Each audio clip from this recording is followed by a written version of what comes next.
Halo semua, salam sejahtera Malaysia. Selamat datang ke channel Fels Lifestyle. Tuan-tuan dan puan yang amat dihormati. Ini ada satu lagi berita yang pasti mengejutkan ramai.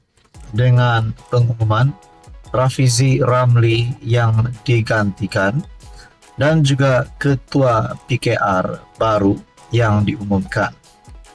Begitu juga saudara-saudara yang kita tahu, Rafizi adalah timbalan Presiden PKR serta memegang platform Kementerian Ekonomi.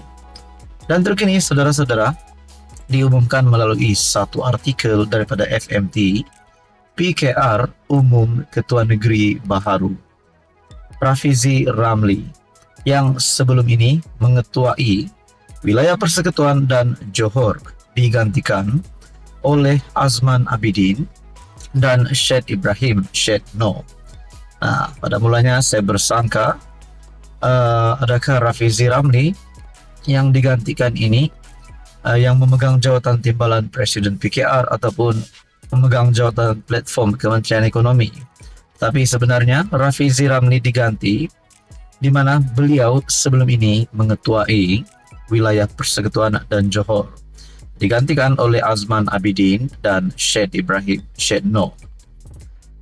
PKR mengumumkan pelantikan Ketua-Ketua Negeri baharu hari ini bertarikh 26 Mei 2024 dengan timbalan Presiden. Rafizi Ramli tidak lagi mengetuai wilayah Persekutuan dan Johor.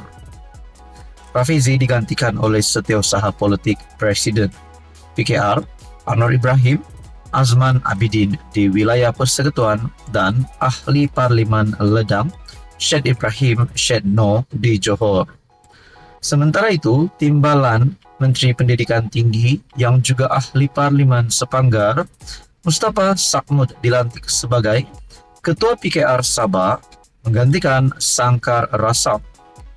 Sangkar sebelum ini didesak berundur oleh 15 daripada 26 ketua bahagian di Sabah, namun beliau enggan berbuat demikian, mendorong campur tangan Anwar. Timbalan Menteri Perdagangan Dalam Negeri dan Kos Sara Hidup, Fauziah Saleh, mengambil alih jawatan Ketua PKR Pahang daripada Amiruddin Syari. Amiruddin, Naib Presiden Parti, akan terus menerajui Selangor. Seorang lagi Naib Presiden Parti, Nik Nazmi Nik Ahmad, tidak lagi mengetuai PKR Kelantan dan Terengganu, digantikan masing-masing oleh Suparadi Mat Nur dan Ahmad Nazri Yusof. Diumumkan juga di sini, timbalan Menteri Perdagangan Dalam Negeri dan Kos Sara Hidup, Fauziah Saleh, mengambil alih jawatan Ketua PKR Pahang daripada Amiruddin Syari yang juga MB Selangor. Dalam kenyataan, Ketua Penerangan PKR Fahmi Fazil berkata, perubahan kepimpinan negeri ini diputuskan dalam mesyuarat Majlis Pimpinan Pusat Parti. Pada mesyuarat itu, katanya, pucuk pimpinan parti turut membincangkan tahap kesiapsiagaan jentera bagi menghadapi PRK Dun Sungai Bakap, Pulau Pinang, yang dijangka diadakan susulan kematian penyandangnya Nur Zamri Latif daripada PAS pada Jumaat. Saudara-saudara yang amat dihormati, tuan-tuan dan puan, apa komen anda berkaitan dengan rombakan ini? Rasanya rombakan. Ada pemimpin yang diganti, ada juga yang dilantik. Begitu juga antara nama besar yang digantikan di sini adalah Rafizi Ramli dan juga rasanya Amiruddin Syahri sebagai MB Selangor. Apa komen anda? Sekian saja, teruskan bersama di dalam channel ini.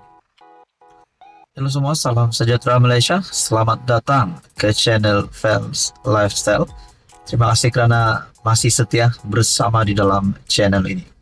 Saudara-saudara yang amat dihormati, tuan-tuan dan puan, baru-baru ini UMNO dalam satu kenyataan yang pasti menggemparkan semua ahli-ahli di dalam parti UMNO dengan satu berita yang mengesahkan UMNO sedia beri peluang kedua kepada bekas ahli.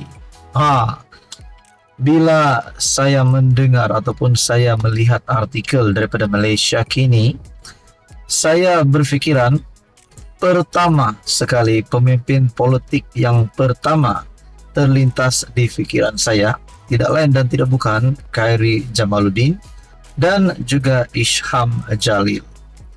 Nak cakap tentang KJ dan juga Syaril Hamdan yang kini sedang menjadi host bagi podcast KS ataupun Keluar Sekejap. Ya, mungkin sebelum ini kita fikir mereka akan menyertai parti yang lain di dalam kerajaan ataupun pembangkang, namun tidak. Dan terkini saudara-saudara, UMNO sedia beri peluang kedua kepada bekas ahli. Jadi persoalannya, adakah KJ dan juga Isham Jalil dan beberapa ahli politik daripada UMNO yang terlucut keahlian mereka sebelum ini akan menyertai UMNO semula? Itu menjadi persoalannya. Dalam artikel ini menyebut ahli Majlis Kerja Tertinggi UMNO Jalaluddin alias berkata parti itu bersedia menerima bekas pemimpin dan ahli parti yang telah disingkirkan sebelum ini. Jalaluddin yang juga pengerusi Badan Perhubungan UMNO Negeri Sembilan berkata, ini kerana ada di kalangan mereka yang disingkirkan selepas protes pemutihan mahu menjadi ahli UMNO semula selepas melihat keadaan parti itu ketika ini. Di Negeri Sembilan, setiausaha UMNO Negeri dan bahagian sudah diarah membuat tapisan setiap permohonan yang dibuat bagi memastikan mereka yang masih mempunyai kecenderungan dan kesetiaan kepada parti diambil semula sebagai ahli. Proses pemutihan dilakukan parti sebelum ini bertujuan membersihkan parti daripada mereka yang tidak berminat lagi dengan UMNO dan beranggapan parti itu akan menjadi lemah, katanya seperti dilaporkan. Jalaluddin ditemui selepas merasmikan persidangan UMNO Cawangan Amar Penghulu di Dewan Budaya Kampung Amar Penghulu. Persoalannya saudara-saudara, proses pemutihan melalui artikel ini yang dilakukan parti sebelum ini bertujuan membersihkan parti daripada mereka yang tidak berminat lagi dengan UMNO dan beranggapan parti itu akan menjadi lemah.